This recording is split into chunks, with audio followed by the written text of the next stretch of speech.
It was supposed to be one of those rare, golden evenings you remember for the rest of your life. The kind where the air feels softer, the lights sparkle just a little more, and you find yourself smiling without even realizing it, because for once everything seems perfect. My daughter-in-law had surprised me and my son with a cruise, a grand gesture I didn't see coming, especially given that our relationship had always been polite but never particularly warm, and as the ship sailed out into the open water, the setting sun painting the horizon in strokes of gold and crimson, I thought maybe, just maybe, this trip would change everything, that perhaps this was her way of extending an olive branch, a chance for us to bridge the invisible gap that had lingered between us for years. But life has a way of hiding its shadows behind the brightest lights, and that truth would hit me harder than I ever expected.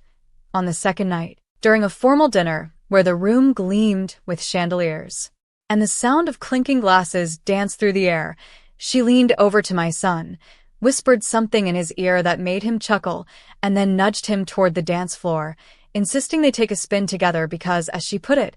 life is too short not to dance. And I sat there alone at the table, swirling the wine in my glass, feeling oddly touched that she was making such an effort, until I noticed her return to the table without him, her eyes flickering briefly toward my drink. In a way that didn't register as strange until later, she offered me a smile that didn't quite reach her eyes, and just as she reached for her clutch, a young waitress I hadn't noticed before approached the table, her expression tight, almost nervous, and she slipped a small folded note into my hand without a word, disappearing just as quickly into the sea of tables, and I remember staring at that piece of paper, my heart starting to thud with a rhythm that didn't match the soft music drifting through the room, my fingers unfolding it to reveal the shaky handwriting that read,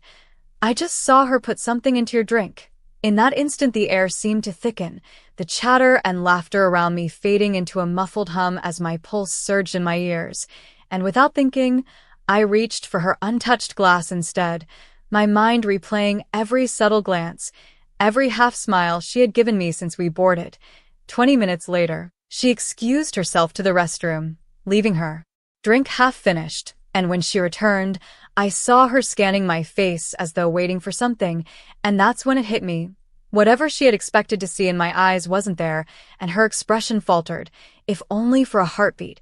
I kept my composure, pretending nothing was wrong, laughing when appropriate, nodding at stories, all the while feeling the cold weight of realization settle in my chest. Because this wasn't just an odd coincidence, this was a deliberate act one I couldn't begin to understand. Later that night, in the quiet of my cabin, I held that note in my hands again, the edges slightly crumpled from where my fingers had gripped it so tightly, and I found myself thinking about the years of subtle tension between us, the moments I'd brushed off as personality differences, the way she'd sometimes look at me when she thought I wasn't paying attention, the clipped tone in her voice when she spoke about family matters, the rare but unmistakable flashes of something sharper beneath her charm, and I realized that whatever had been brewing all this time had finally reached its breaking point.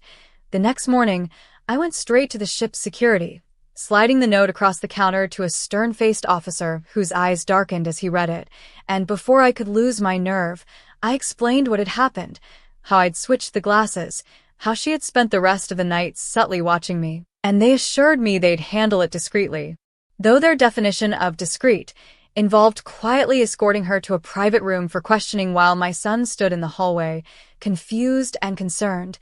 Hours later, when he came to find me, his face pale and drawn, he asked me if it was true, if I really believed she would do something like that, and I could only tell him what I knew, that I trusted my instincts, that I trusted the waitress who had risked her job to warn me, and that trust was something too precious to gamble with. The cruise went on. The sun still rose and set over the endless horizon. The music still played in the dining room, but for me, everything had shifted. Every laugh now felt like a mask, every polite conversation like a negotiation, and I carried that note with me, tucked deep in my purse, a quiet reminder that danger doesn't always come with flashing lights or loud warnings. Sometimes it comes dressed in kindness, wrapped in generosity, and delivered with a smile. I don't know if she ever admitted to what she did, or if she managed to twist the story in a way that made me seem paranoid, but I do know that the moment I read those words,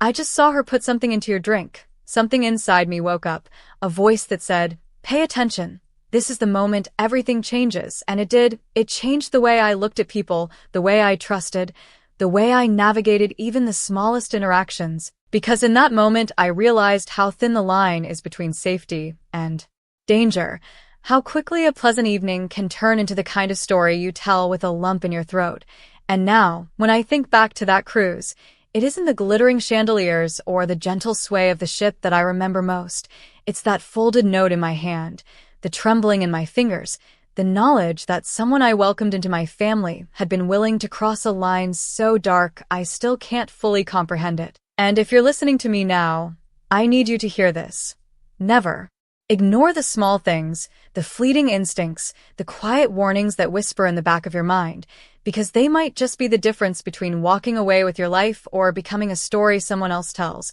And if this story has made you think, made you feel even for a moment what I felt that night, then I ask you, from one human being to another, to share it, to let it be a reminder that trust is fragile and life is precious. And if you haven't yet, subscribe, because there are more truths, more stories, and more warnings the world needs to hear. And together, maybe we can make sure no one else ever has to read a note like the one that found its way into my trembling hands.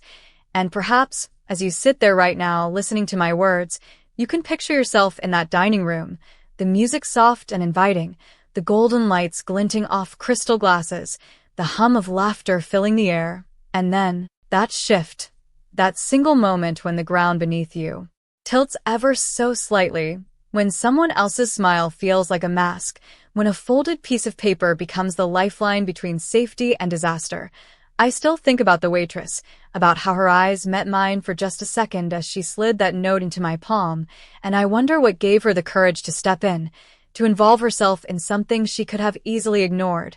Maybe she had seen something like this before. Maybe she had lost someone to a danger no one believed in until it was too late. Or maybe she was simply one of those rare souls who cannot stand by when harm is about to happen. Whatever her reason, she changed the outcome of that night, and in doing so,